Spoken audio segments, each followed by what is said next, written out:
Mike Draco in just 1 millisecond before Cole Deister out of Colorado.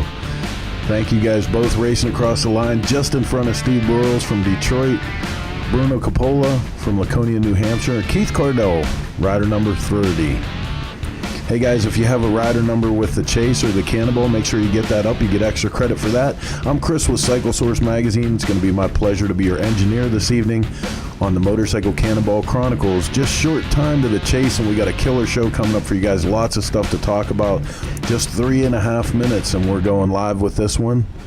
Stick around. Make sure you hit that like and share button for us. We'll be right back with a live program you've been waiting for all week long here. It's Hump Day.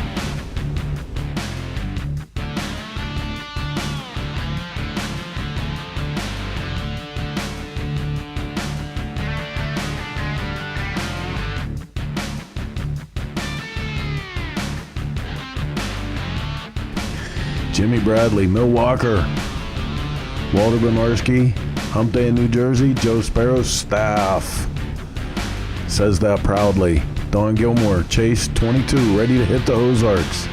What's up, guys? Dusty Dollar, still hot and humid in Arkansas. Looking forward to Bonneville Heat. Man, I'm looking forward to Bonneville Heat too. I hope it's not another shoreside visit to Lake Bonneville this year. That would be a bummer. 9 o'clock must be time for ice cream. Cannonball Chronicles, says Mike Draco. However you like it, we're glad you're here. Glad everybody's tuned in. Especially want to send a shout out to all our friends and family over at Choppertown for carrying the feed, helping us get out all over the two-wheeled universe. Thank you guys very much. 2.5 minutes, we're going live with Cannonball Chronicles.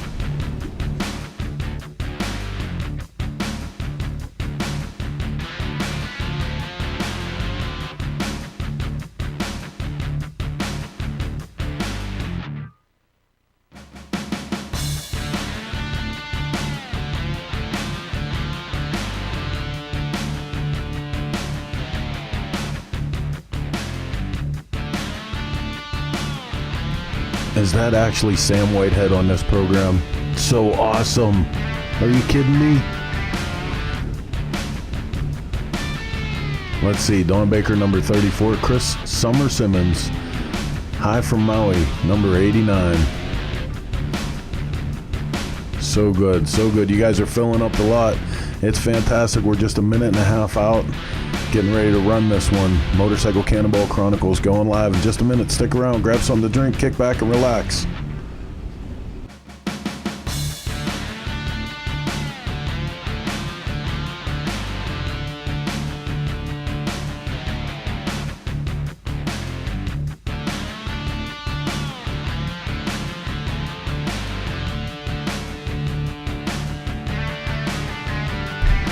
Beth Nussbaum, greetings from hot, steamy New Jersey. What the hell's going on up there, Rob? I thought you were at the shop. You better get home quick. Steve Rolls, what's up, buddy? Pat Fitzgerald, Pat Fitz. All right. Marge, just back from Milwaukee from the Shovelhead reunion. Oh, I wanted to be at that one so bad. Walter Coro, 108 in the Big Apple. Pat Fitzgerald telling us he's here from Godfrey, Illinois.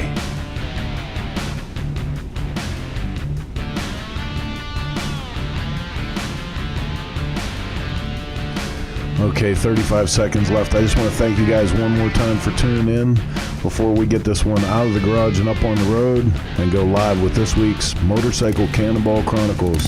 Here we go.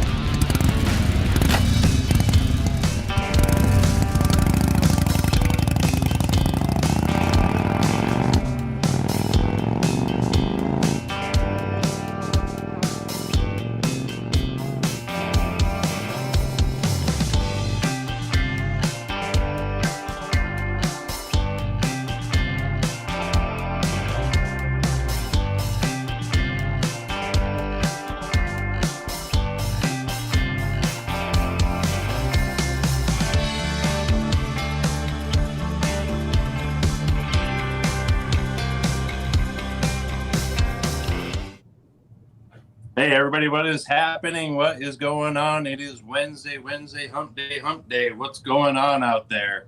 Hey, if you're just tuning in for the first time and wondering, what the heck am I watching? Well, let me tell you, you are watching none other than the Cannonball Chronicles. That's right, baby. We come to you every week right here. What do? We talk about the guys and girls of the motorcycle cannonball and the cross-country chase. What is both of those? Well, let me tell you about that also. So first, motorcycle cannonball is a cross-country endurance run involving motorcycles that are 1930 earlier. Much like the cannonball, the cross-country chase is another endurance run that usually goes from coast to coast. This year, we are doing something a little bit different. We're actually doing one big loop with motorcycles that are 1930 to 1960. So there you got the fast and skinny about it. Tonight we have a great show for you. We're bringing on a rookie cross-country chase endurance rider. I haven't got to know this guy that well, but I'm sure between myself and my co-host Robbie, that's sitting right next door to me, actually across the country from me. There you are. What's up, buddy? But with the power of technology, we I'm are right here next to it together on this great show. There you are. Hey, I want to give a shout out to Source Media. It looks like Source Media owns 9 p.m. Eastern Time. Dude. All you folks out there watching, we can't thank you enough for tuning in, man. It's made our lives great just to know you're out there and you enjoy the show and whatnot. And it's funny, there's like a race to get in the first one on. Who was first tonight? Do you know? I don't know. I wasn't paying attention. I was eating my animal crackers. Well, maybe Chris can give us a heads up. Mike Draco, just barely, just by milliseconds. Draco, milliseconds. Man, he's killing it, man. He's on top of it. Hey, so, dang, I had something I wanted to bring up, and I don't. You got a lot of stuff to talk about tonight, so settle down, think about it. I just want to bring up one thing. What's that? We had already mentioned once before. I want to know from the viewers if there's anybody out there who wants to come on with us and talk about their bike. It does not have to be a chase bike. It does not have to be Cannonball eligible. We want to share with our viewers. We want to share the space. Absolutely. So that's I was because that kind of sparked my memory. So because of you guys out there listening, the people out there sharing, the people out there commenting, the people out there liking, I heard rumor that we are voted the #1 top show on Source Media. Rumor has it, we're the best one out there. Can you qualify that? Yeah. You are in my book, pal. You're the #1 in my book. Hey, I think we're #1. Chris Simmons might disagree. Chris Callan might disagree. Shop Talk, Cannonball Chronicles, Coast to Coast, Torque. Source Media's #1, pal. They own 9 p.m. Can I get an amen? That's right. Amen. So, as you know, most of you guys out there that are tuning in, next week on Monday, the cross-country chase starts. We will be in Cape Girardeau with about 80 riders going on about a 6-day journey through the Ozarks of, I guess I can't tell you. So anyway, we'll be in get that much. So we want to make sure that you guys know that the official starts on July 5th in Cape Girardeau.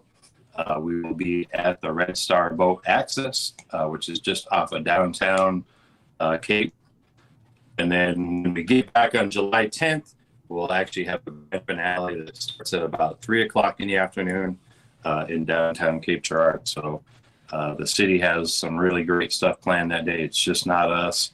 I think they have a custom bike show coming in that day, maybe some car people and some stuff for the family.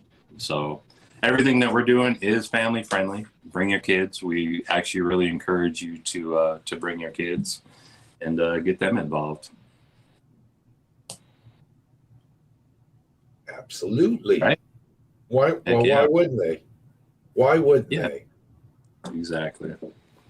So, hey, we got a great program coming out. A lot of you guys probably have seen it online, a little bit of a sneak peek of this great event program put together for the 2021 event.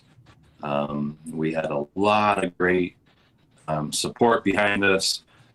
I want to personally thank all the riders that may be watching either tonight or in the future that, thank you for being patient. We know this stuff wasn't easy for you to send in pictures and bios and all that kind of stuff, but I guarantee you, you guys will love it out there.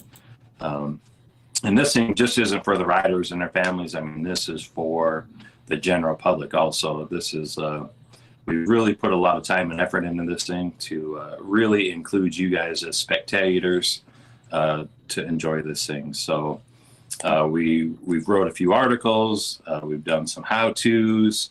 If you're interested in getting in an event like this, we've given you a history on motorcycles. It's 164 pages of frickin' goodness. I can tell you that. Lots of pictures. If you're like me, I love to look at pictures. I don't like to read as much. So this will be good for you too. So I have a question. Help support it. We've actually pledged that part of all these sales will go to something that we'll talk about here in a little bit in the show. And this will help support all kids' bikes. So I have a question for you. You ready? Will this program, once it's published, include the names of the stops in the Secrets of the Ozarks?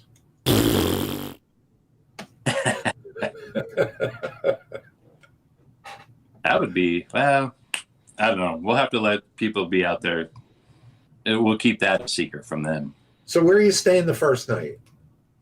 We are staying in Cape Girardeau. No, the first night after riding. Oh, the first night after riding? I don't remember. Is Leanne there about to kill you or what? Don't tell anybody. So, hey, I was going to say something else. Well, you have a whole list of stuff to talk about tonight. All right, so. Like mush tonight because I've been working hard. I'm actually leaving at 4 o'clock in the morning to head out to Missouri to be out there a few days ahead of when all the riders get in. So. Okay, so there's a charity you want to talk about tonight, right? Yeah. There's actually a couple that I want to talk about, but let's talk about the first one. It was actually big news this week on the Newswire. Officially, the Motorcycle Cannonball and the Cross Country Chase have now partnered with All Kids Bike. This great organization that was based from the parent company Strider, which produces balance bikes for kids. They put together this great foundation to put bikes back into schools. So they're working with education systems to get these balance bikes and bicycles back into early education to get kids on two wheels, and hopefully this will pay dividends in the future to get these kids on motorcycles at that. So a really great group of people. We are super pleased to finally get something together with them and make it official. Me and Leanne have been supporting this organization for quite a while and really wanted to make it official. So we've actually pledged that a portion of merchandise sales and rider entry fees will now go to this program. So it's a way for us to give back and hopefully nurture our youth to get them into the motorcycle world. So like I said, we're super happy about this and going. But as you can see, there's also a link out there for you guys to get involved also. So under the cross country chase and the motorcycle cannonball, you can donate under our name. It helps us go to the cause to fund the schools. Each one of these schools costs about $5,000 to get out there and educate the staff and to bring the bicycles to the facility. Our goal is to hopefully fund a couple a year. One of our really big goals of doing this is we would like to, on the next event, so say on the 2022 cross country chase, is actually make one of these schools one of our hosted stops, which I think would be pretty cool. So what would happen during that is that riders would show up to one of these schools, assemble the bikes for the kids, and then actually present the school with the bikes where they would be educated on ride them in that. So something that will last for a long time and be in the education program in that school that, hopefully it will, this program will live on through a lot more years. It's a great program. And that, it's so cool because I remember kids used to ride scooters, and then you get on a bicycle. It was a whole different thing. This is like having a bicycle that's kind of like a scooter. It's kind of neat. It is. And they get to freewheel a little bit and get the feeling of moving and balancing. Strider's a really neat idea for any of you out there with young kids too. Go grab one of those things. It's a cool thing. Hey, one of the things, they've been educating me a lot of, some statistics. It was really kind of crazy to think about that 80% of middle schoolers to high schoolers in American society now have never been on a bicycle. I mean, that's blows crazy. So many kids don't have the opportunity to experience, two wheels. That's crazy. I mean, I remember, I'm old, but I remember as a kid that was your first burst of freedom was having a bicycle. No, yeah, absolutely. I mean, that's really the only memories that I had was, racing up and down the street and, trying to beat the street lights, to get home. If you didn't make it home before the street lights came on, your mom whipped your ass. Yeah. Chris was just talking about Malo, her grandson, and she says he tears it up with his Strider. And that's true. I saw that kid riding that bike. He's all out. I mean, he got comfortable with the thing right away. Right. And he just tears it up with that thing. Hey, speaking about Chris, she's actually involved in the program. Her and her husband, Pat Simmons, are actually ambassadors and mentors in the program. We've got a few other people within the organization, also mentors and ambassadors for the program. So, it's good if we're getting all on board with it. So if you can find it in you, I mean, anything from $5 to $10, if you want to give more than that, every penny's going to count. Every penny that you put onto this program, 100% of it goes to that program. It's also, 100% tax donational. We don't see the money. It goes straight to the organization. They send you a tax receipt, and, you help us fund these schools, and we'll make sure that you guys get acknowledged for every donor that helps us out on it. So I don't know if these guys saw this, but each $10 donation, Chris had it highlighted, each $10 donation teaches one kindergartner how to ride a bike in school. Mm-hmm. Which is, I've never heard of that before. Schools teaching kids how to ride bicycles. So that's cool. And these kids could be your future motorcyclists if they get enthusiastic about being on two wheels.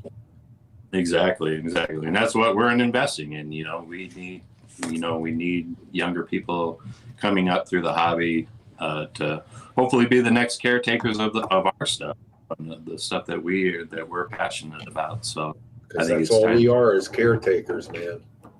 Mm-hmm. So we need to that youth, and this is one reason that we found. And there's a lot of charities out there that you give money to, and I don't see, 5% of it.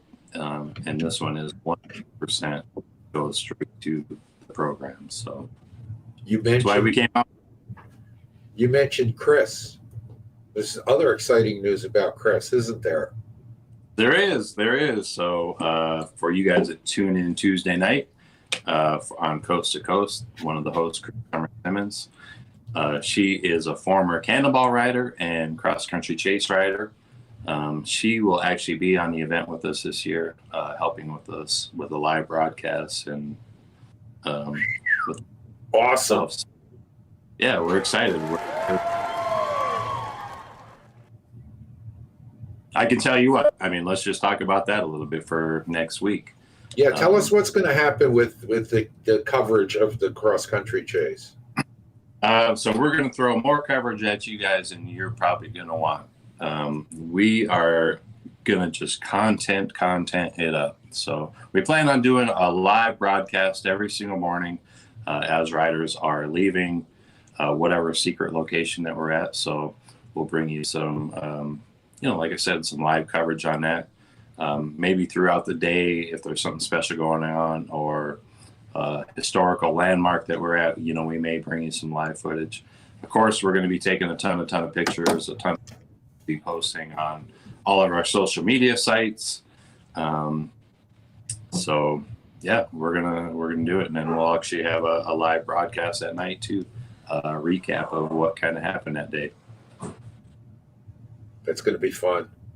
That's going to be a lot of fun. Cool. Right where you're watching all the channels from right now, we'll be live on all of those. You can also go to motorcyclechase.com to check out content there. Also, Motorcycle Cannonball and Cross Country Chase social media. And Chopper Town, who we can't thank enough, man. They've been really helping us out here, so that's cool. Yeah, absolutely. And so Spitfire has an announcement too, right? Tell me about that, because I'm excited to hear. I don't know what it is, but I know that you said something about it. Yeah. So this is pretty cool. Our medic and health and wellness guru, Vicky Spitfire Sanfilippo, which has been on almost all the events with us since 2014. She has Road Guardians, which is a great nonprofit organization. They recently had a bike donated to them, and she is currently selling raffle tickets to this bike. While we're in Cape Girardeau on Sunday, July 4th, she's actually going to give this bike away to whoever bought a raffle ticket live on air. Wow. So, hey, we're giving you a lot of opportunities to get back at a lot of nonprofits tonight. So we'll throw the link up there to where you can buy tickets. You should be able to find it in the comments somewhere. And if not, go to one of our Facebook sites. We've got it there. To help that cause out. So nothing like winning a motorcycle. Cool stuff. Yeah, you got it all going, Jason. It's been a busy week. It's been very busy. You got it all going. And then you're packing tomorrow to leave for Cape Girardeau. I'm packed already. It's kind of amazing. I've been really sitting around. I wouldn't say sitting around the last few days, but I haven't been running around frantically or staying up 20 hours a day trying to get prepared. So I think pretty good position, and I'm excited to get out there. Well, what else do you have to share with us? Hey, let's just take a quick minute here before we go into a commercial break. I want to just give a shout out to a lot of these great supporters that helped us on this great event book and that have helped us out on this show. Without these guys, some of this stuff wouldn't happen, from the show to the event book. So we'll just kind of throw something up there, talk about it for a second, and roll on. So one of the first ones is vintagebuynow.com. This is a great site that was put together by Tom Fieser. it's just for you guys out there to buy vintage parts. There's a lot of great parts on there. No fees, no structure. You're working straight with the owner of the parts. You can consign parts on there, or you can buy them. So it's a really great new avenue to sell stuff. Just launched, I don't know, probably 6 months ago or so, Rob. Yeah, just about. Yeah, something like that. I first caught wind of it when I was at Oli in April.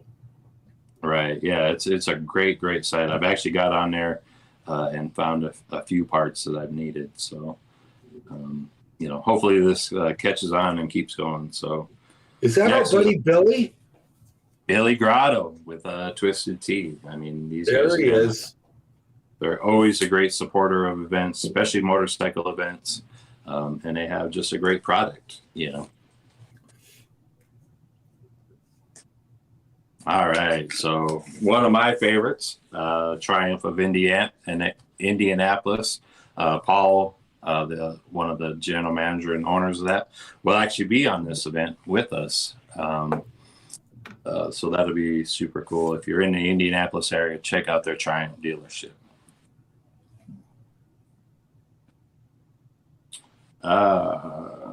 So Stevenson Cycle, that's your boy Poppy. There he is, Steve. Well, he's doing some exciting stuff, man. Get on Cycle Source.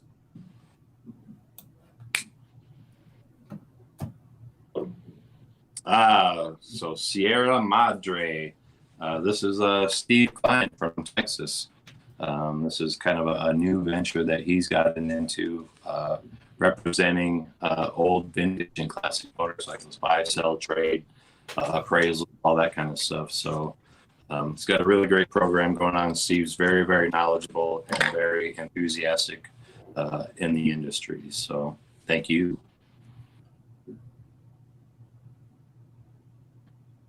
This is cool. So one of our riders, the champ, Todd Cameron, this is his business. He rents motorhomes out of California, which is way cool. And Replicant, these guys have been great. They have a great aftermarket product line for pre-1940 stuff. So a lot of JD sheet metal.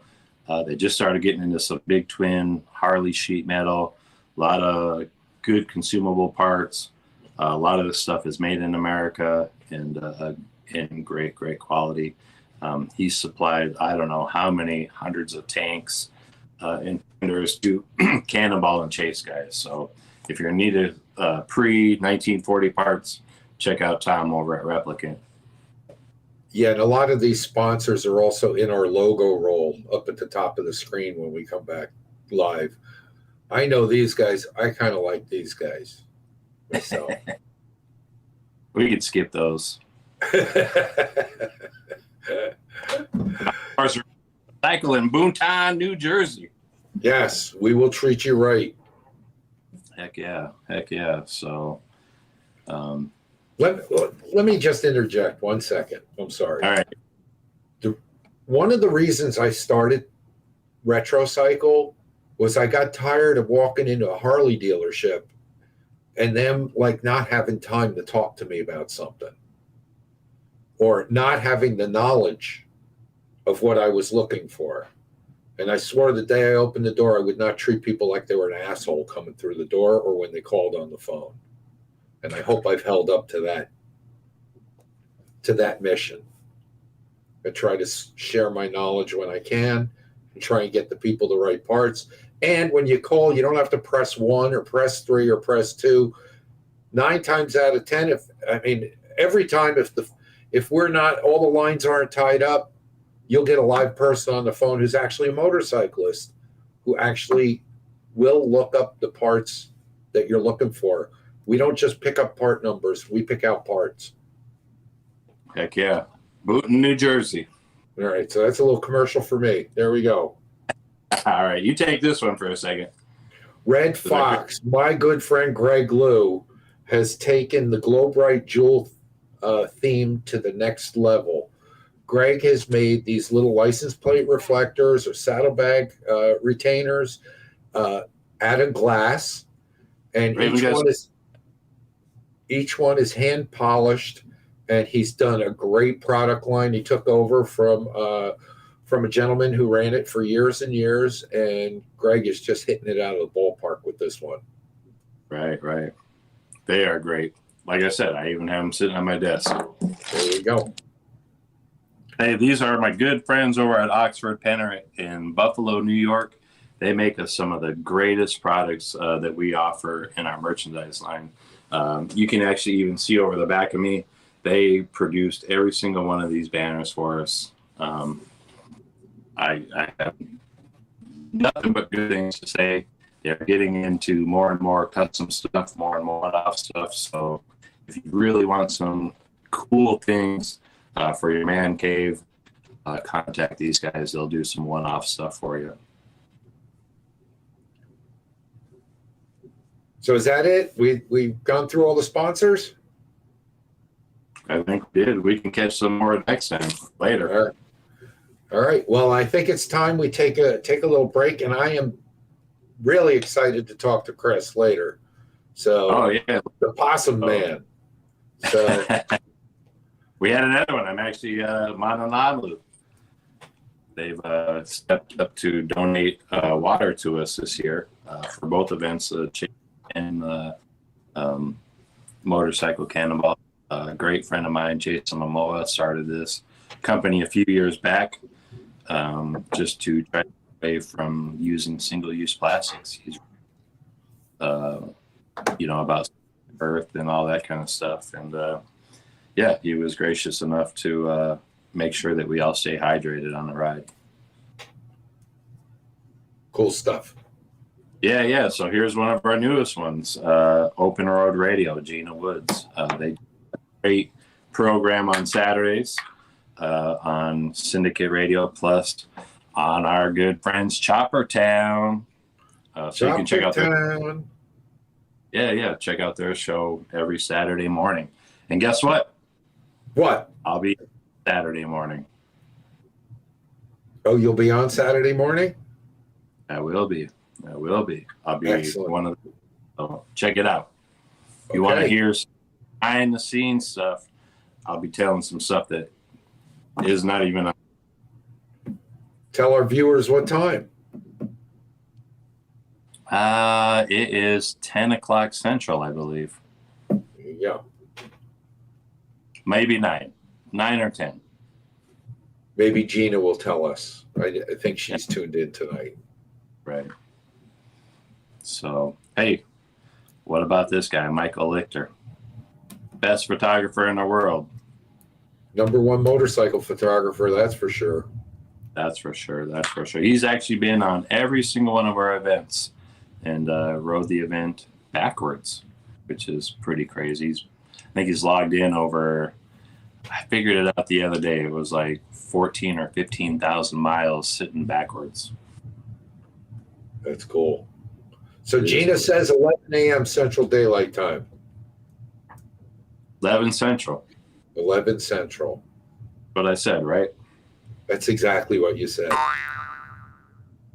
All right. Hey, this is our great friends over at Law Tigers. These guys are great supporter of both the events for the last few years. We actually have a surprise for you guys. And maybe we can get in that right now because these guys produced a great video on the motorcycle chase. And, maybe we can take a look at that real quick and we'll be back with you guys. It's really about brotherhood. Motorcycling is a common denominator in a lot of people.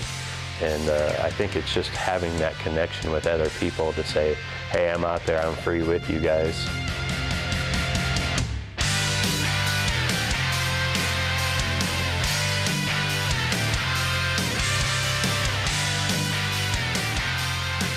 I'm Jason Sims. I'm the owner and promoter of the Motorcycle Cannonball. I'm also the owner and promoter of the Cross Country Chase. So we're here in my garage here in Arizona, giving you an inside look of part of my collection. currently just moved here to Arizona. I've been here since November of 2021. Absolutely love it here. So the Cross Country Chase is a brand new event that we have started, which is an offshoot of the Motorcycle Cannonball. This event was really put together for the people that have motorcycles that are between the years of 1930 and 1960. I wanted to put together a true challenge of man versus machine, something that hasn't really been done before. I wanted to put these riders out there on the best 2-lane blacktop roads of America with just them and their motorcycle. With the Cross Country Chase, the biggest thing here is that we do not allow support crews, no trucks, no trailers. It's just you and your motorcycle. So really with the events in any antique motorcycle in general, your biggest challenges are parts, finding the parts to make these things run. And you got to realize that a lot of these parts are 100 years old, 90 years old, and they get weak after time. So you never know while you're out there what may happen or what may break. So with a lot of these events, the challenge is actually keeping these bikes on the road. I've seen everything from a team taking their motorcycle completely apart at night, rebuilding the motor from the top end down, and then being back on a starting line the next morning. Riding an antique motorcycle is very different than riding a modern bike. Myself personally, I feel in tune with the surrounding area that I'm riding. As I'm riding, I think about what these people and their conditions that they were riding back 70, 80 years ago. You know, what was the scenery like? What kind of road structures were there? How fast were they going? What were other people thinking about them? All that other kind of stuff. I think with antique motorcycles, doing the lower speeds, you know, most of these average anywhere between 40 to 50 miles an hour. Really, it kind of really slows you down and it gets you to see the whole entire environment that you're riding in. So the attraction to antique motorcycles was very simple to me. It was pure mechanical, being able to actually feel the motor while you're riding, seeing the engineering that these people went through back in the 30s and 40s was really kind of remarkable. Just a different feel when you get onto one of these machines. You can actually feel the road below you. So I love getting other people involved into the hobby, either by educating them on what's right and what's correct, or helping them, learning how to ride these machines, how to start them, how to maintain them. You know, my passion, part of my passion in the antique motorcycle is actually helping other people in the hobby. So if you're interested in being a participant of the Cross Country Chase, you can go find more information at themotorcyclechase.com. How about that? That's pretty nice, huh? Yeah, that was cool. So we, our great friends at the Law Tigers came over and spent a day with me and some of my friends down here in Arizona, and they put this great video together. They're actually coming out with, I think, a 13 or a 14-part series on antique motorcycles. So make sure you follow them to see what they're up to in the video world. So look, I'm excited to get to our guests. Maybe we can. I know we have a few more sponsors to talk about, but let's get our guest in here, talk to him, and maybe we can talk a little more about the sponsors toward the end of the show. So everybody stick around because we got a lot more stuff for you here tonight. So look.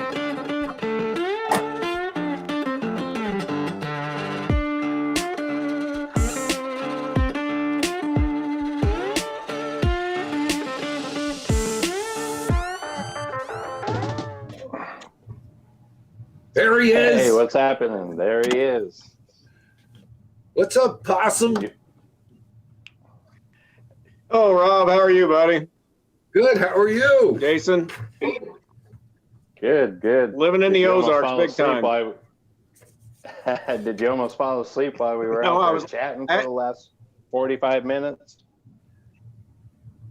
No, I actually laughed quite a bit. At me or Jason? I'm trying to stay in this. Both. I've had the pleasure of talking to Rob on the. Hey, so our guest tonight is Chris Possum Sawyer. Pardon? He comes to us from Missouri. He's actually a local almost to Cape Girardeau and grew up there. First time rider this year on the cross country chase.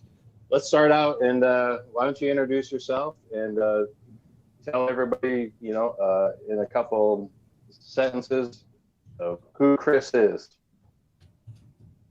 As Jason said, I grew up in Cape Girardeau. I live about 2 hours away now. My mom's still in Cape.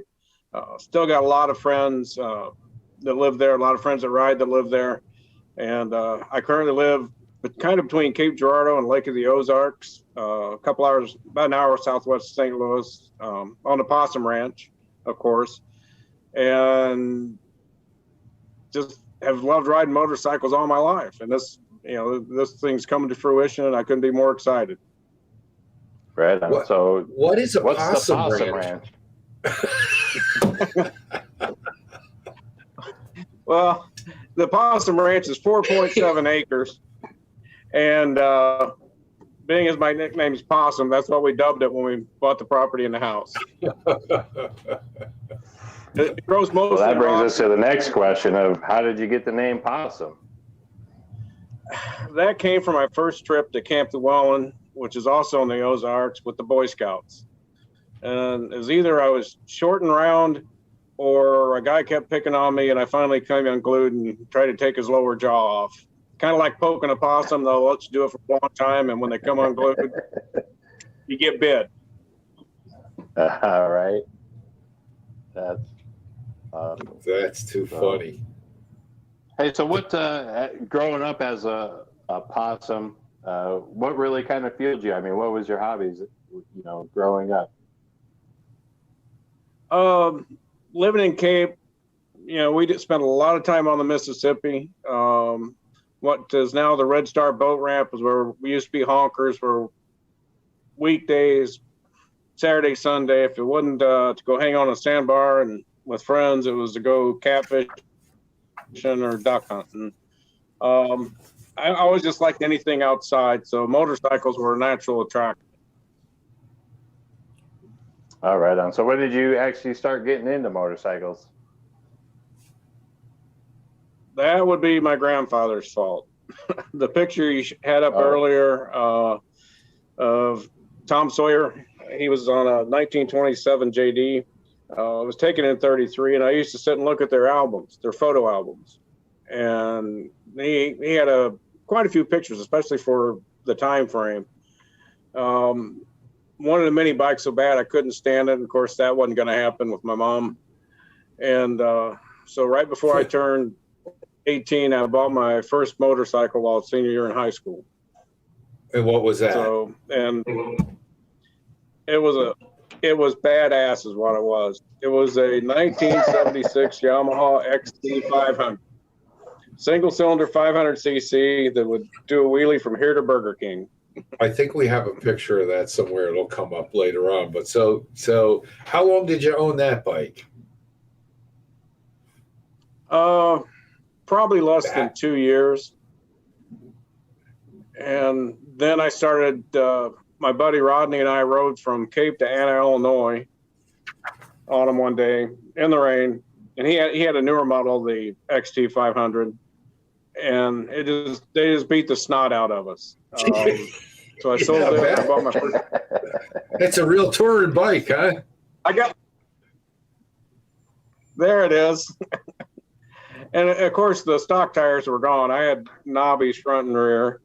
So I sold that and bought a GS 1000 at maybe 19, probably 19 years old, somewhere in that, 18, 19.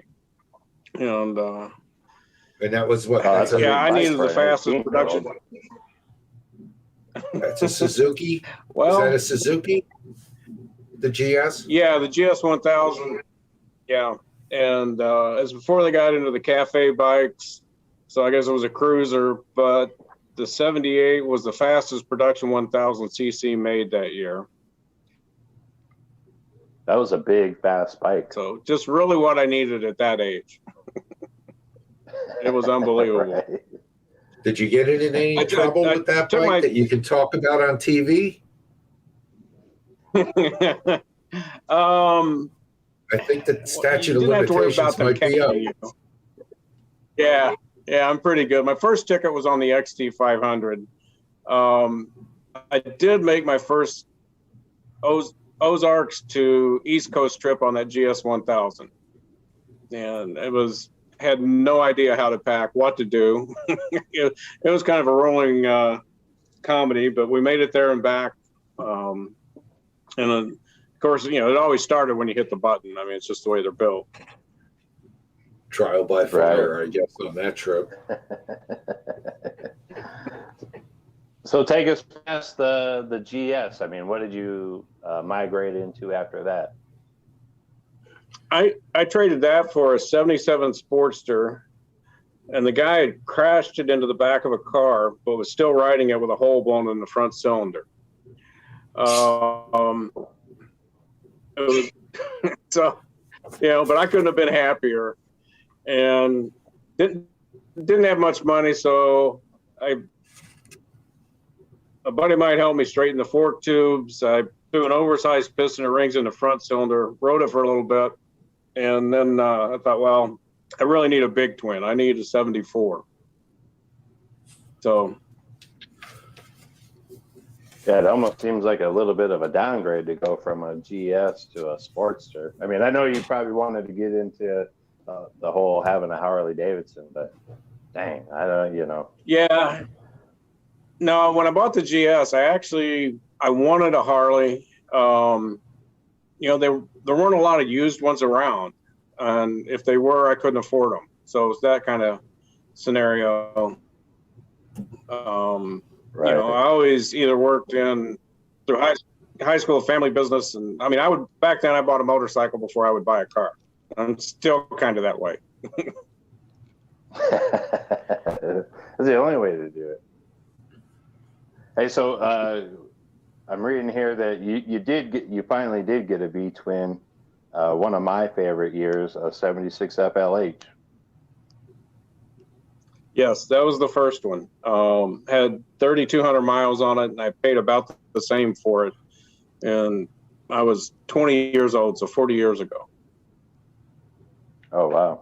So on your 76, was it a Liberty edition? Or it wasn't the Liberty. Regular FLH? Yeah, it was a regular FLH. Who's that guy? I know. I wonder that all the time, Rob. Look at that clean-cut young man right there. He don't look like no Possum. You got to sneak up on people. That's quite a bike right there. That's a 76 right there, isn't it? Pardon? That's a 76 there that's on that picture? Yeah, that's the one I bought. The guy's last name was Sanders, and he'd bought it new from Miners Harley Davidson in Cape. He put the 77 style seat on it, which that was gone within weeks. I traded that with Fat Louie for a pillow seat and a pogo stick to make it right.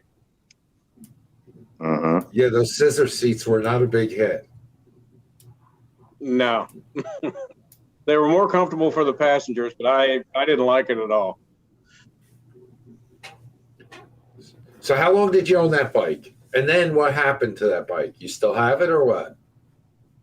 No, I owned that bike till 1985-ish, and I was living in Seattle, working for Boeing Commercial Airplane, and I ended up selling it to a guy that worked at Boeing for AT&T, and I actually met his son online to see if I could find it within this last year, and because his son's in one of the knucklehead groups, And he called his dad up and said, "What happened to that red?" I had repainted, OP was a bad word back then. You repainted everything. And Right. just what you did. So Yeah. he talked to Steve, and Steve had its location through the next two owners, and the third owner met with tragedy, and that's where he lost the trail on it. So as far as we know, it's still in the Pacific Northwest somewhere.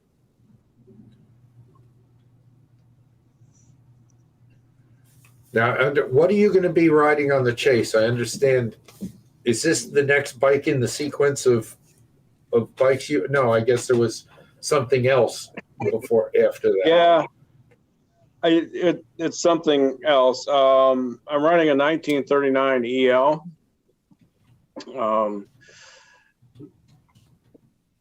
Which I've known that bike for 40 years. Yeah, this bike's got a really cool story to it. I messaged you back and forth, when you first got signed up on the Chase, and you were telling me a little bit about the history of this motorcycle. Let's get into that for just a few minutes of, where this motorcycle came from and how you came to actually get it. Okay. Miner's Harley Davidson in Cape. It's now Lawless Harley Davidson.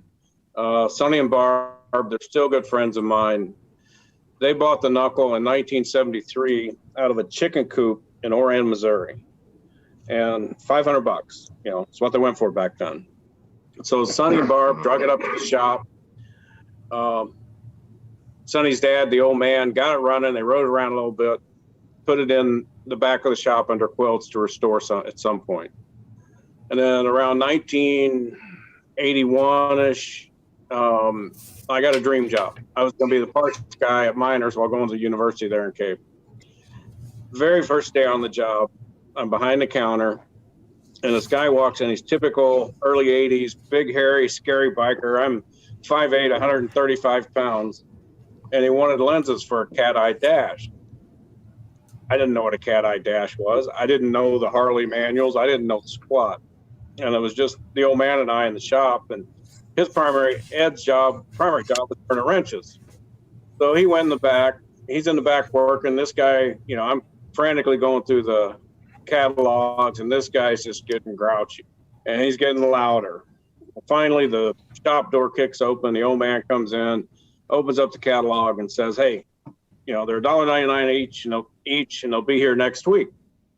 So the guy says, "Thank you," and walks out. The old man looked at me and says, "Sawyer, you don't know what a cat-eye dash is, do you?" I said, "No, sir." And I thought he was going to pull me over the counter and, kick my butt. It was going to hurt.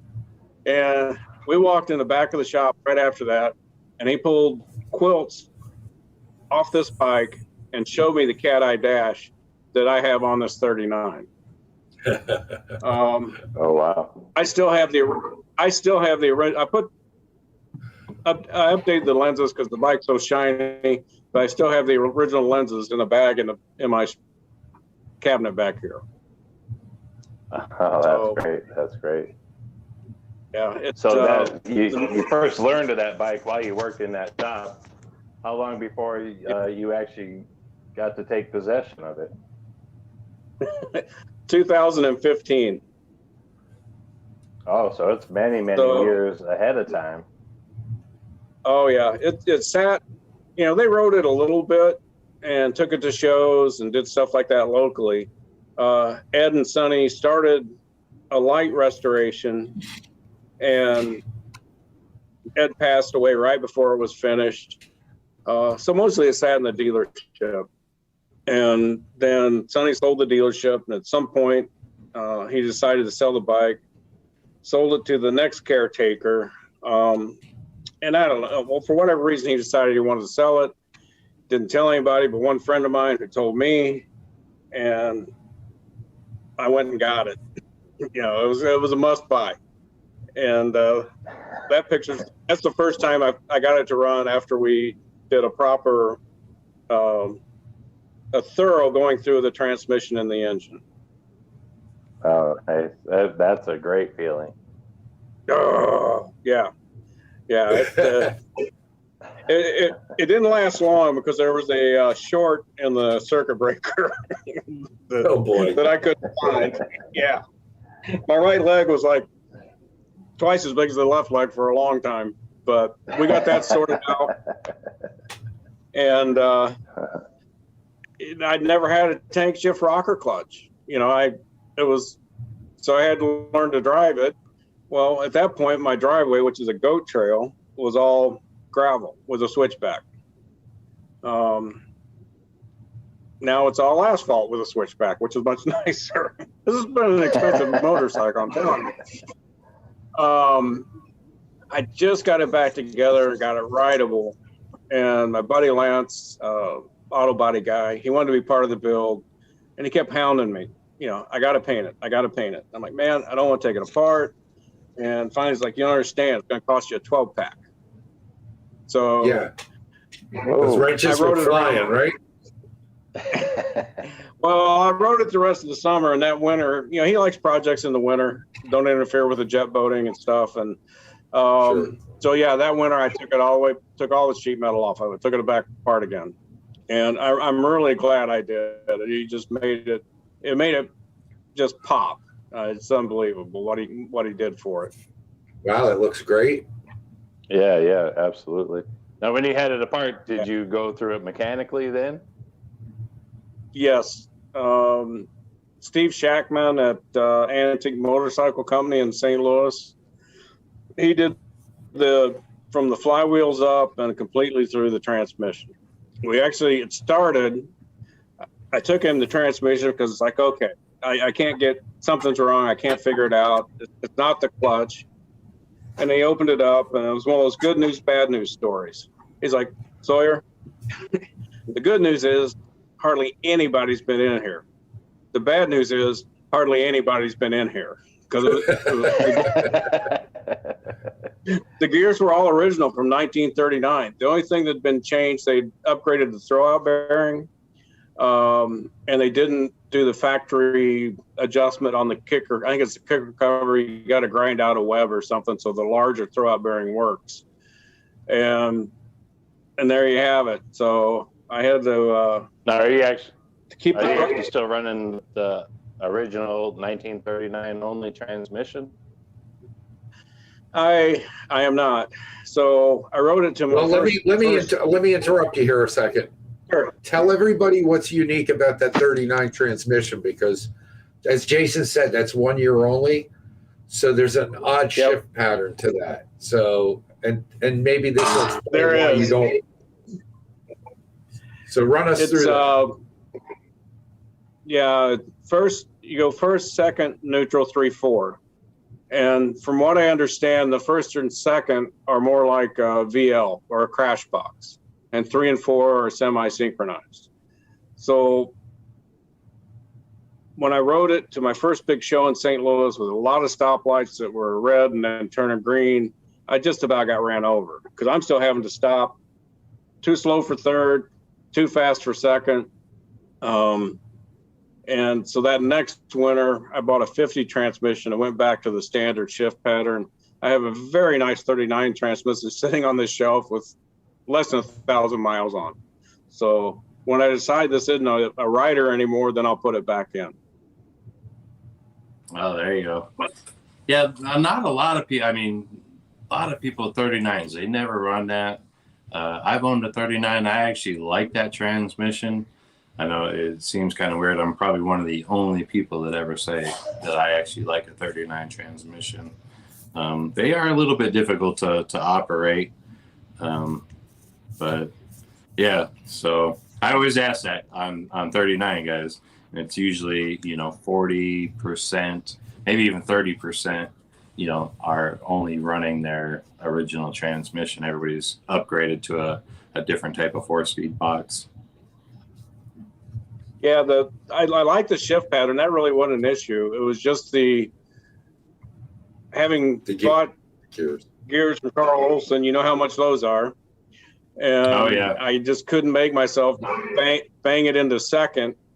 But then, the car behind me, he sees red. I'm still coming to a stop. Then it turns green. He sees green. and the little red motorcycle in front of him might just be a speed bump. Right.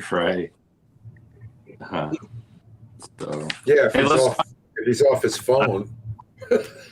kind of on the mechanical part. Yeah. Get prepared. This is your first cross country chase, gonna be your first endurance run. What have you done to kind of prepare this 39 for this event coming up next week? I had the 1950 transmission tweaked a little bit. I obviously added a tour pack that my friend Johnny Fathead gave me, and he got it for doing him a favor for a buddy named Stonewall, and his full name is Stonewall Jackson. It's on his birth certificate. Wow. So I had to attach that. A lot of maintenance, checking nuts and bolts. Did a 180 to 90 mile ride, which was the precursor to getting the transmission tweaked a little bit. And then figuring out, bringing out the Boy Scout and, how am I going to be prepared, right? What do I need that I can fix on the road and make it to Cape on the 10th? So, do I need fuel line? Do I need, just trying to think of all scenarios that could shut me down that shouldn't. Did some shorter rides on it. And, but mechanically, I got a little less than 2,000 miles on everything. I kind of like we talked about earlier, if something happens, it's going to be some anomaly. If it's small enough, I should be able to fix it and keep going. Yeah, absolutely. I mean, you're just right at your peak braking, I think, for a good knucklehead. Yeah, it's so much fun to ride. Oh, they are a freaking blast. So let's talk about what you're doing personally or mentally to get prepared, this being your first event. It goes from going, what have I got myself into once in a while, not very often, to I'm just going to have a good time. People, some of the people have on this event helped me when I didn't know anything about a knucklehead via Facebook or the social media. Other guys like Chopper Gary, I've had lunch with him a couple times. So it'll be good to see him and be able to hang out for, 5-6 days. So mentally, it's just staying relaxed, just not worrying about what can go wrong. Just be positive and, realize the bike's as good as it can be, and don't crash. Go slow, take it easy. A lot into the success of riders, and that's kind of what you were getting at, of being confident and being confident in your machine. I think if you listen to it and you do what it wants to do and you say, hey, I know this machine's going to get me there, I think it gets you there. Yeah, agreed. I mean, it's not it goes 70 miles an hour, yes, but do you want to run 70? No. Right. Well, most of the roads that we're on, you can't run 70 anyway. I mean, you probably could, but you're going to be, it's going to be a little sketchy. I mean, you live down in that area, so these 2-lane back, they're real curvy, real up and down. If the road sign has a 90-degree arrow, believe it. It is. If it says do 20, you better do 15. Yeah. Especially when you have these high-end brakes that we get to run. Right. Hey, so how about for a second, this being your first event, why did you decide to do this?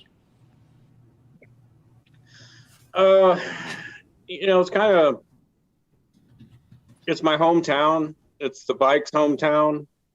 I'm 2 hours away, not 2,000 miles away. And it was just, when you think about how this all started, I had no idea in 2015, this is what I was working towards, right? I built it to ride it, not to just sit on the lift so I can tell people I have a knucklehead. And what better way to pay homage to the bike, Sonny and Barb Miner, than bring the bike home and do this trip. Right. Yeah, that's really great. I mean, so they're obviously still alive. They'll be able to come and see it at the beginning or at the end.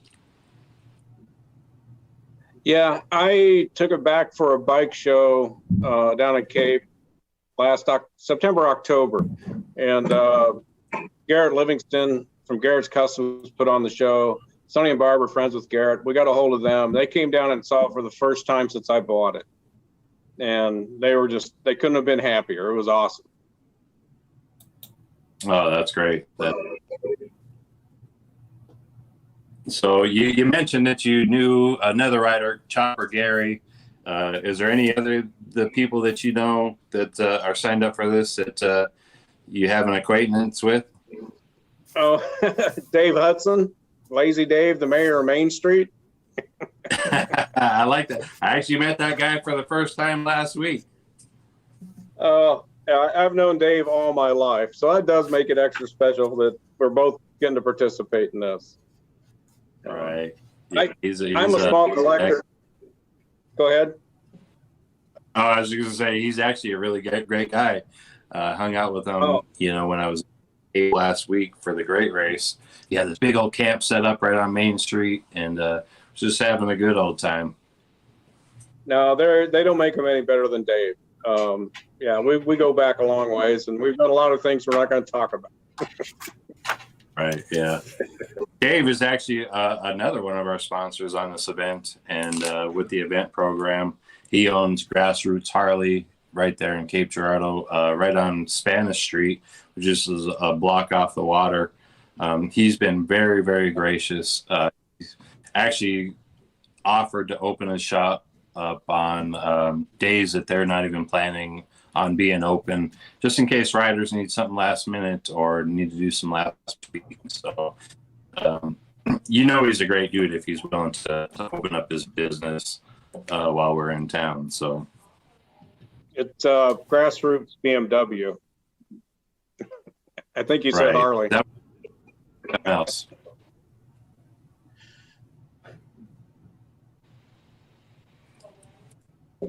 Anyway, hey, so let's talk about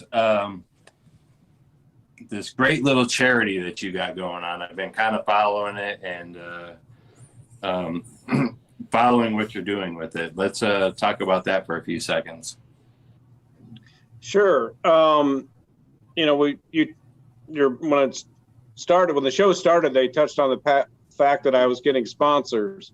Now, my sponsorship program is pretty simple. Supporting small shops. To sponsor me, I just need your sticker, and you have to promise to buy me a beer if we ever meet. So it's pretty high end. It scared some people away. I know Rob's on the list. I got his stickers on the tour pack.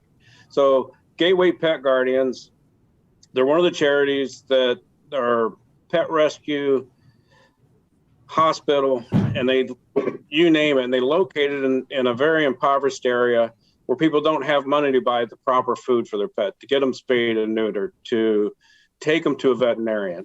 They rehome pets, they rescue pets. I mean, they're soup to nuts. They got everything, and the money you give them goes to help the pets and the family, the people that are less fortunate to have the pets, instead of just going for more advertising and making more money. So a friend of mine recommended them when I started looking, and so far, I don't know, we're probably around $2,000.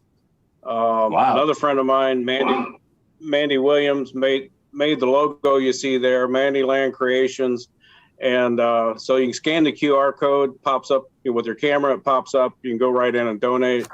I just wanted to give back something, because I don't need sponsors for this, for myself personally. And, I don't know, my wife and I are big dog people. Even though we're down to one, we've had as many as three dogs in a cat, right? We're happy with one right now. After the possums come the dogs, is that what you're telling me? Yeah. A lot of dogs out there on the possum ranch. We have the one dog now. We went through a rough year year before last, and but we've had a number of dogs. My wife and I met because I was riding around on a 85 FXRP with a sidecar, and I had a Bloodhound Beagle in the sidecar, and she was out at this event with her dog, and that's actually, how we met. So they're pretty key to our. Well, we had a big dog Santa. holiday here today. Our dog turned 11 today. Today's her birthday, so we're big dog lovers over here also. So Get her Good something man. nice. get what? I get her What was something that? nice. Oh yeah. She had 2 dishes of ice cream. She just loves it. Oh, Hey, let's take a look at some of the pictures you sent us, okay. and have you talk about, because we know you went through great lengths to dig these up for us. So let's see what you got. Now, I love this. Tell people that this is your grandfather, right? Yes. Tell everybody your And- grandfather's name. Tom Henry Sawyer. So my brother is Tom Sawyer. My dad was Jim Tom Sawyer. I was far enough down the line that couldn't work. That's actually in Arcadia Valley, which I imagine we'll get close to that. It's a Pilot Knob, which was a mine, and they'd blown the knob off the top. He sent this in to Harley Davidson Enthusiast, and it was published in the May 1933 issue. Now, in the photo albums I told you about, all they had was that corner cut out of the magazine. They didn't have the original magazine. And thanks to the internet, probably a year and a half ago, I had to buy a stack of like 50 of them, but I got the one I wanted and sold the rest. And keep that picture up. Keep that picture up there a second, Chris. Jason, I got a question for you. I Is know that where you're going. Okay, what am I going to ask you? Look at that headlight. Exactly. Is that the headlight off the Nana or what? I don't know. That thing is killer. I was actually going to bring that up because that's the first thing that I seen with that picture was that headlight. Now, Chris, why do you think he had a headlight on there that day? He rode that motorcycle. Right. On the first or second day after New Year's in 33, his brother from another mother, John Stevenson, and they rode from Cape Girardeau to St. Louis on Highway 61. And I didn't find, he used to love telling me the story how, they were coming back and they pulled over somewhere on 61 because it was so cold, and a guy was coming down the road delivering a Ford truck to the Ford dealership in Cape, had John Stevenson jump in with him and said, we'll ride part of the way and then you guys switch and John can ride the bike. Well, John just said, I got in the truck and your grandfather took off and we never saw him again. He just went all the rest of the way home by himself.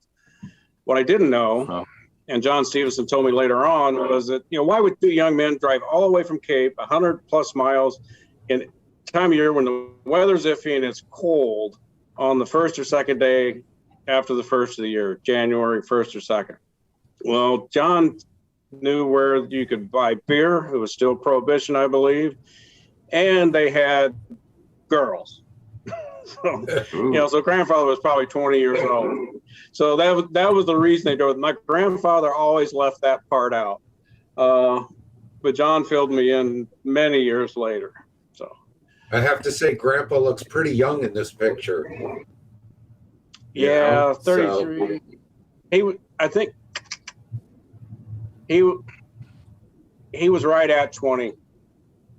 So he told me cool.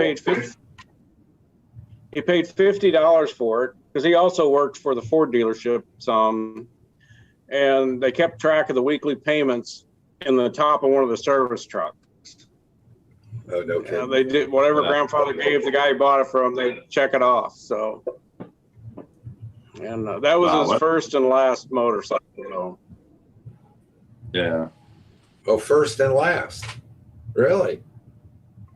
Yeah, he let's just say when he and my grandmother got married, the preacher was in his stocking feet. There was a bit of a rush to the wedding, I'm going to say, and the motorcycle lost in the deal. So, Okay. And then my Tell us grandmother about- Alberta took care of the. Go ahead. Tell us about this picture, Chris. Okay, that's the bike show I was telling you about down at Cape, and that's Sonny and Barb Miner. Just salt of the earth people. They did a great job with the dealership, and that was the first time they got to see the bike after I finished it, and they were so pleased that I took it back to what it should be, and that I rode it. It wasn't just sitting there. Nice. Beautiful. Next photo, please, if we have one. This So was on the pretty bike. cool. Yeah, this was on the bike in 1973 when Sonny and Barb bought it, and it shows that whoever owned it in 51, which was probably, it was still the guy's Moran, I believe, that their city taxes were paid and it was legal to ride the motorcycle in Cape. And it's still on there today.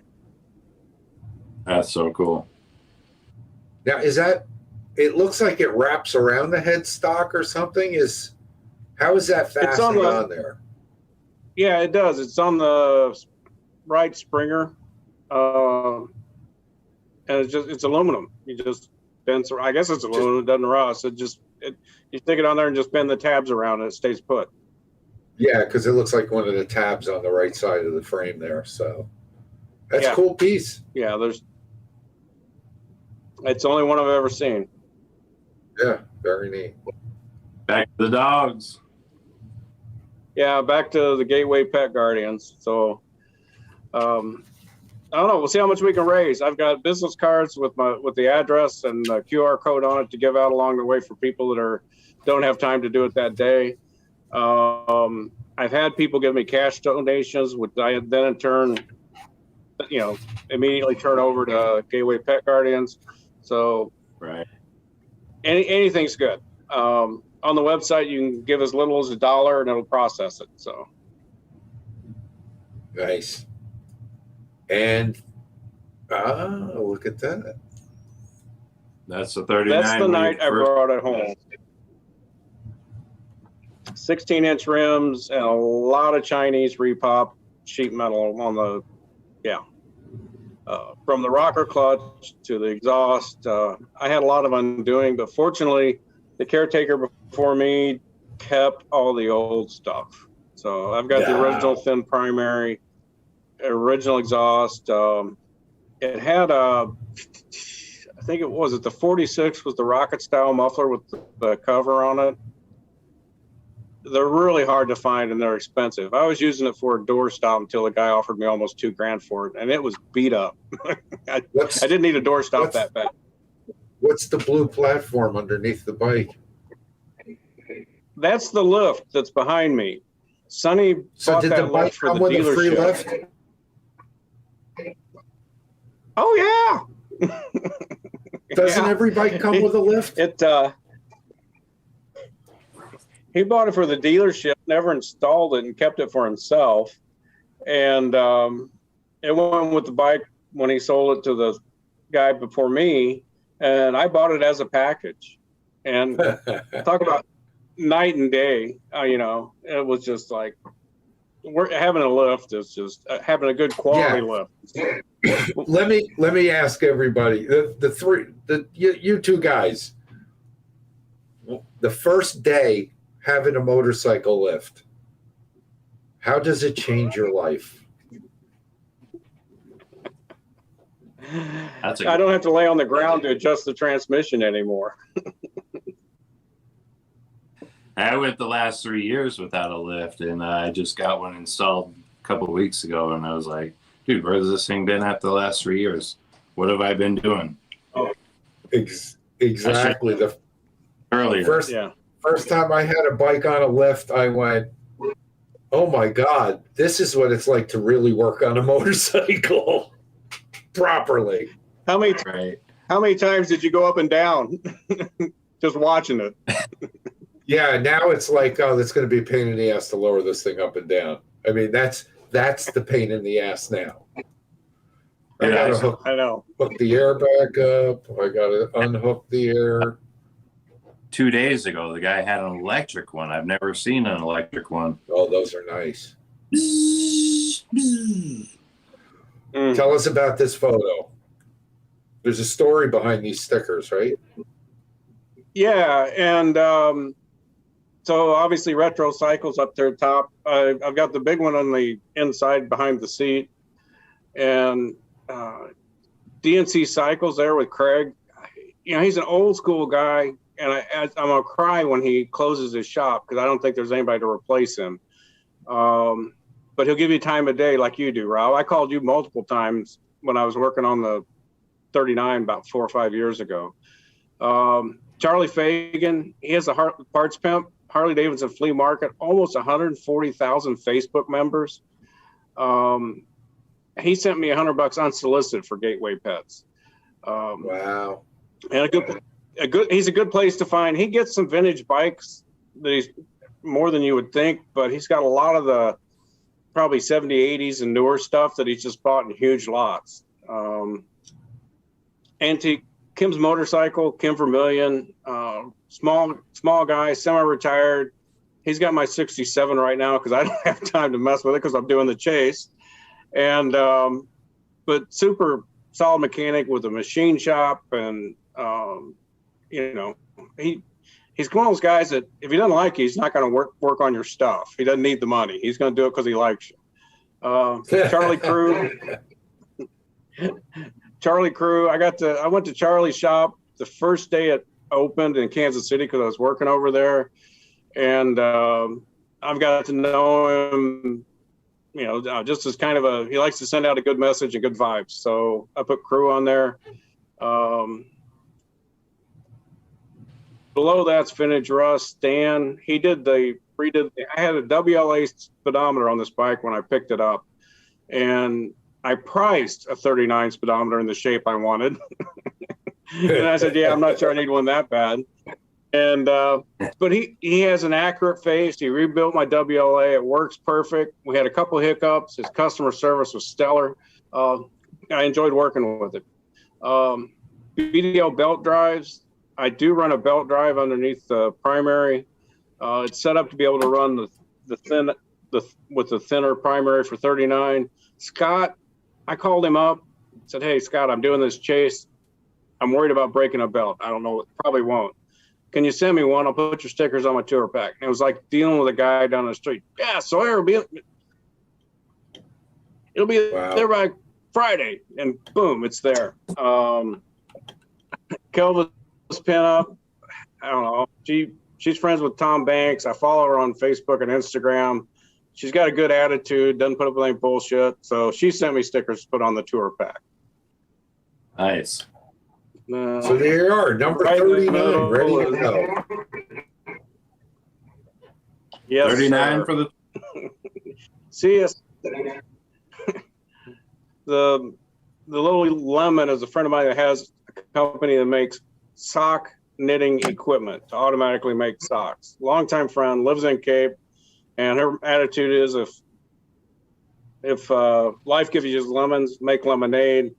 She sent me those with a nice note. I can't repeat what she called me, and all I told her was, if I end up with lemons, you got to bring the vodka, and we'll work it out. So, and right in the middle is Garrett's Customs, Garrett Livingston, that's putting together the bike show and stuff in downtown Cape. We got to know him in the last couple of years. Lifelong friend, works for Garrett and Jill, and they are just stand-up people. My buddies had some issues that kept me in the loop. Think the world of them. So, And your last on the back photo of the that tour you sent pack. out, tell us the story about this. I understand there's a fascinating story behind this shift knob. That shift knob was on there when they found it in '73.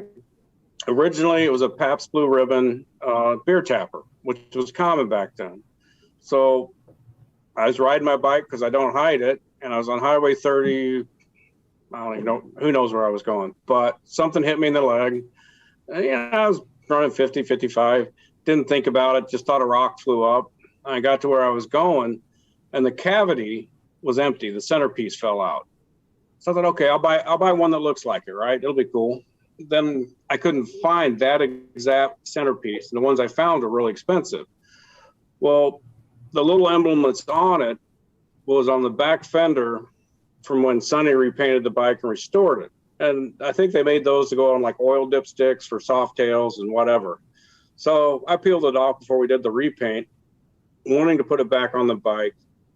And I ended up experimenting with epoxies and stuff to fill the cavity, leave it just low enough that I could put the emblem underneath it and then cover it with a clear. So a nice tribute to Sonny and Barb Miner. Nice. Yeah. Looks great. Thank you. Hey, so I'll let you touch it in a few days. You know, I wish we could stay here forever, but I do have to get on the road early in the morning. So before we get out of here, I always like to end the show with our guest of asking the question, what is next for Possum? I mean, outside of the chase that's starting next week, what's your plans in the next year? Are you working on anything cool? Got anything on your bucket list? Let everybody know out there what you got planned. I once told somebody, if you ask me what I have planned and I don't give you at least 3 or 4 things, take me to the ER. I've had a stroke. Because I have always, my life has always been planned. It's always been planned out. I've always got something going on. And right now it's kind of just reconnecting with family and some of my older friends that I didn't see because of COVID, or, you know, life and kids got in the way and we just didn't get together. So we're doing a lot of smaller stuff. Bike wise, my 67, the Dirty Girl Water Project, ton of fun to ride. And I don't have time to pull her down and put her back up and ride her this summer. So I took her to my buddy Kim Vermillion and said, let's find out what's going on and get it back together. Cosmetically, she's where she's at. She's just not there. So my buddy's originally from Cape, Steve Parr, just got his 1970 back, which he bought right after I bought my 76. He still has his. And we're going to try and do some short rides, you know, September, October, little stuff like that. So I don't have any grandiose plans right now, that's for sure. Oh, they sound like great plans. Anything that I like involves them. family and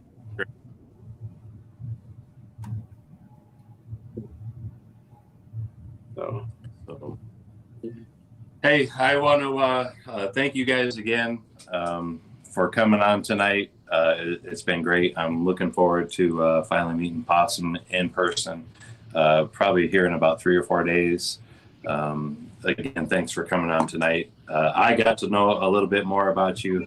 I'm excited to hang out with you here this next week.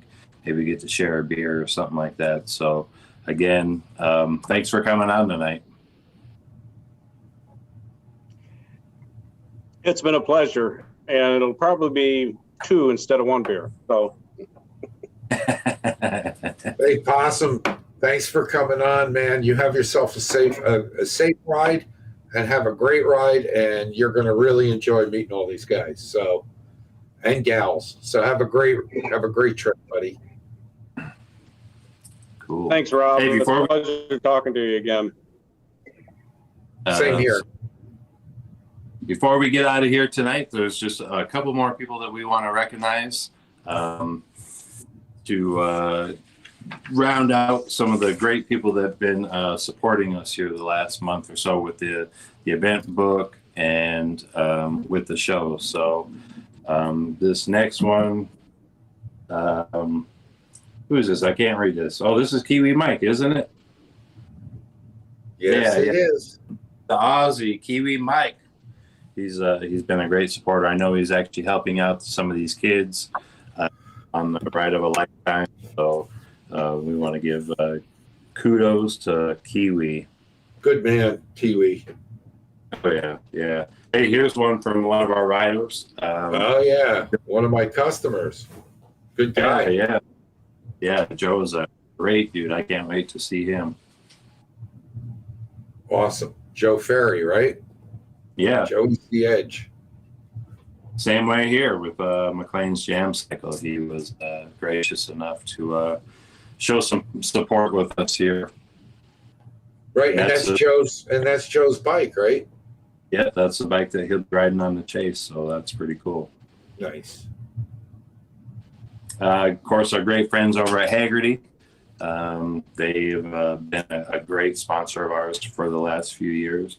Of course, if any of you guys out there need some antique motorcycle insurance, check these guys out. They take great care of you. That's a great tagline. Right. The search engine. Our agents right here, fellow Chase rider. He's been on the last few chases with us and the Cannonball as a support rider and a sponsor. Greg Allen. It'll be fun to actually see him be a competitor this year rather than just a support rider. So Greg's taken care of a lot of people out there, written a lot of policies, and he's got great customer service. Of course, we brought this one up earlier. Our friend Dave Hudson there in Cape Girardeau at Grassroots BMW. So, like I said, he was gracious enough to actually open up his shop for us for the riders that are coming in. I was in his shop last week. He had a lot of cool motorcycles in there, stuff that's even other than BMW. I checked out this Husqvarna 401. It was the craziest thing I've seen in a long time. So he's got a great little shop there and great staff. So if you're in Cape Girardeau, check that place out. The Element Fire Extinguisher. Hey, this is one of the best new products on the market this year. I recently learned of this product, I don't know, probably 6 or 7 months ago. I've seen it on Jay Leno's Garage. One of the representatives for Element came on and showed a demonstration, talked about the product, and I had to find out more about that. So I did some research. I talked to the company exclusively. They actually have done a deal now for Cannonball and Chase riders that they're offering these great fire extinguishers. They're kind of like a flare. It's really crazy how they work, and they're just super small, compact. Can fit anywhere on your motorcycle, in your car, ATV, TV, boat, your kitchen, whatever. So great product there. Who's the model in the photo? Cycles. Anyway, you can order these on both of our Motorcycle Cannonball site and Cross Country Chase site. If you're a rider, we do offer a 10% discount on them. Otherwise, we do sell them for retail price for everybody else. They spared no expense on that model, huh? No. That's one. It's going to sell a lot. And our good friend Chris Simmons. Can't say enough about Chris Simmons, boy. She's going to be with you next week. She is. And this is her website for some fabulous historical perspective on the Motorcycle Cannonball and women riders. Right. Famous. So for you guys that have been wanting to buy one of these books, we will actually have them with us while we're on the ride. And Chris will be with us now, so I'm sure she'll do a personalization for you if you happen to see us on the road. So if you've been wanting one of these, come see us at the finale in Cape Girardeau, and I'm sure she'll hook you up with one of her books and personalize it for you. Of course, all this is not possible without this great city of Cape Girardeau. These guys have really taken care of us here. They've opened us back for a third time now with open arms. We previously visited them twice on the Motorcycle Cannonball, and we wanted to bring this great event to them. When we put this together, they were the very first people that we contacted and didn't even think about anywhere else to go. So I want to thank these guys. Like I said, they've really opened up their arms for us. I think the people that haven't been there for the event, they'll really see the hospitality and what a great little town it is. Tribby. Yeah. So our great friend Chris Tribby, Bike Works Milwaukee, great dude. Has a great little shop just outside of Milwaukee, and can't say anything negative about this guy. He's just a really good stand-up guy. There's a good dude right there. Yep. And Banks Brothers. Banks guys. These guys have been huge supporters of the event. You know, they have a great product, the Banks lift. I have one in my garage. I know, Rob, you just finally got one. This thing is a great product for people that like to deal in this hobby. Yep. Of course, the AMCA, these guys keep everything alive. You know, it's a great nonprofit organization. I think they have about 12,000 members now. They do a great bi-monthly publication. If anything, become a member just for the magazine. But these guys really do good stuff and advocate for old motorcycles. Great organization. Of course, before All Kids Bike, if you get a chance, go back, click on the link, donate a few dollars to this cause. We would really appreciate it. Like I said, we want to try to fund a couple schools a year and be able to take the riders to these programs and give some bikes away to some kids. So, this is another great one. So this is a brand new organization that just came up last week. It was started by fellow cross-country chase rider Gary Shorman.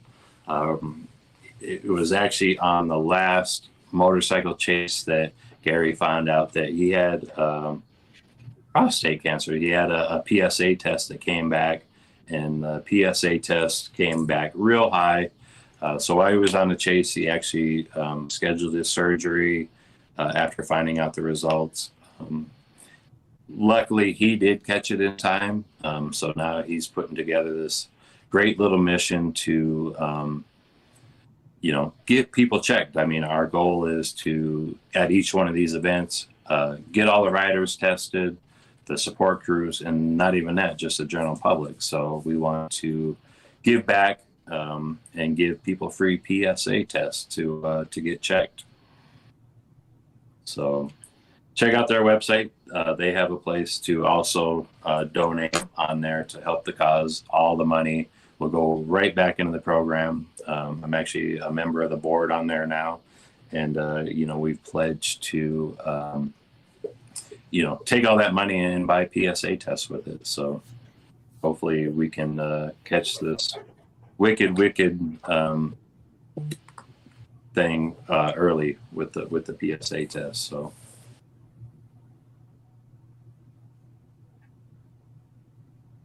we got through them. That's great.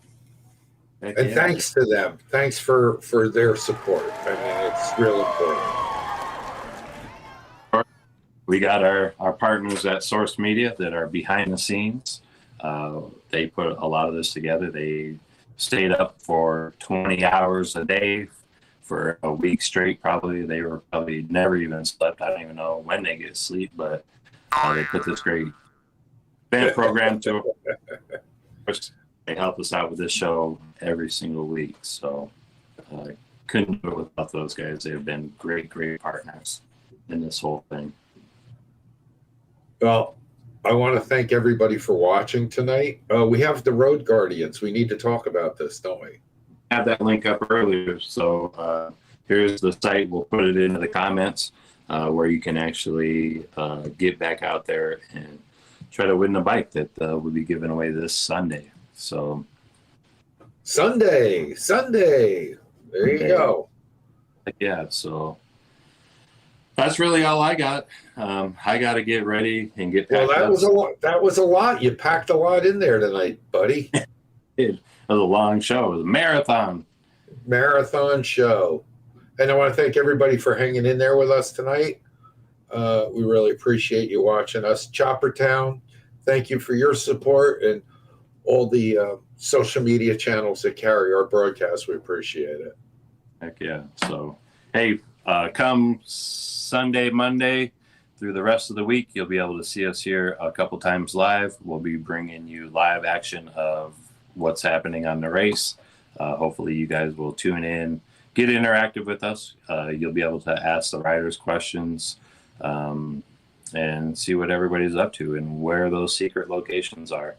And you guys had a clue of where we're going. So on that, I think we'll sign off now, and we'll see you guys here in just a few days. Thanks again for your support. Have a good one.